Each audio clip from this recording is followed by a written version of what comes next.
નમસ્કાર. કચ્છ ગરિમા ન્યૂઝમાં આપનું હાર્દિક સ્વાગત છે.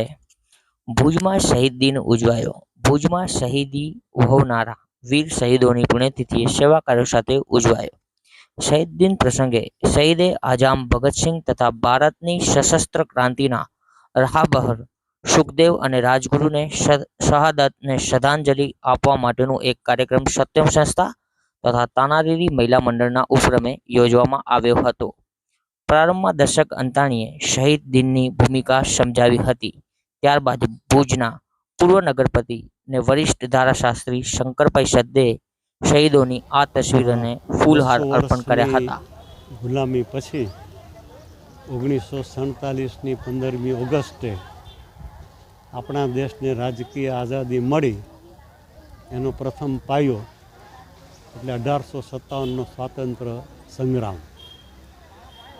અને ત્યાર પછી 1905થી 1931 સશસ્ત્ર સત્યાગ્રહ, સશસ્ત્ર આઝાદી આંદોલન, એનું મહત્ત્વનું યોગદાન. અને એ સશસ્ત્ર ક્રાંતિમાં આ દેશના અનેક યુવાનોએ પોતાના ભોગ આપ્યા. એમાં સૌથી વિશેષ નોંધપાત્ર એટલે શહીદ આઝમ ભગતસિંહ, એમના સાથી રાજગુરુ અને સહદેવ. જલિયાનવાલા બાગ કાંડ એ આપણા દેશના સૌ નાગરિકો જાણે છે. એમાં આ દેશના મહાન સપૂત લાલા લજપતરાયની હત્યા થઈ. એનો બદલો લેવા માટે આખા દેશમાં જે સૂત્ર ચાલ્યું કે સરફરોશી કી તમન્ના અબ હમારે દિલ में है, देखना है जोर कितना बाजुए कातिल में है, हर जोर जुल्म की टक्कर में संग्राम, हर जोर जुल्म की टक्कर में संग्राम हमारा नारा है.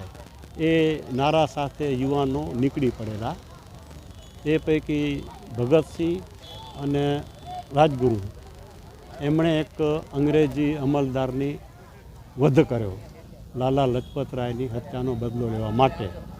અને સુખદેવ એ લાહોરમાં બોમ્બ બનાવવાની ફેક્ટરી બનાવતા પકડાયા. એ ત્રણેયની ધરપકડ કરવામાં આવી. અને આજને દિવસે, આજથી લગભગ 93 વર્ષ પહેલાં 1931ના આજના દિવસે આ ત્રણેય શહીદ વીરોને ફાંસીની સજા આપવામાં આવી.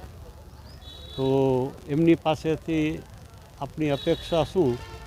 તો કે દિન ખૂન કે હમારે યારો ન ભૂલ જાના, સૂની પડી કબર પે એક દિયા જલાતે આના.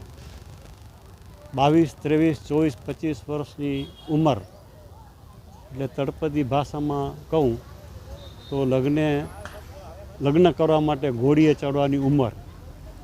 એ ઉંમરે આ ત્રણ શહીદો અને એમના જેવા અનેક શહીદો બ્રિટિશરોની ગોળીઓથી વિંધાઈ ગયા. ત્યારે એમની જે આપણા માટે અપેક્ષા છે, તો એ અપેક્ષાને આપણે મૂર્તિમંત કેમ કરીએ?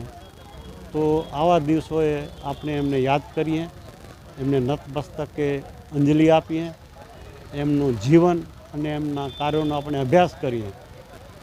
અને 1947 પછી આ દેશમાં જે સર્વાંગી વિકાસ થયો, પણ સાથે સાથે જે દેશદાસની ભાવના હતી, રાષ્ટ્રીય અસ્મિતાની ભાવના હતી, એમાં દિવસો દિવસ ઘસારો થતો જોવા મળે છે.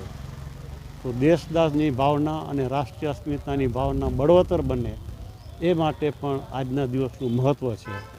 અને એ માટે સત્યમ અને તાનારીરી અને ખાસ કરીને રાહબરભાઈ શ્રી દર્શકભાઈ અંતાણી અને સૌ સાથીઓ બધાને હું ખૂબ ખૂબ અભિનંદન આપું છું કે આજે જ્યારે આપણા દેશમાં સામાન્ય રીતે ફિલ્મ સ્ટારોના નામ બધાને ખ્યાલ હોય, ક્રિકેટરોના નામ બધાને ખ્યાલ હોય, પણ શહીદોના નામ પૂછીએ તો ભાગે જ 5-1 શહીદોના નામ યુવા પેઢીને યાદ હોય છે.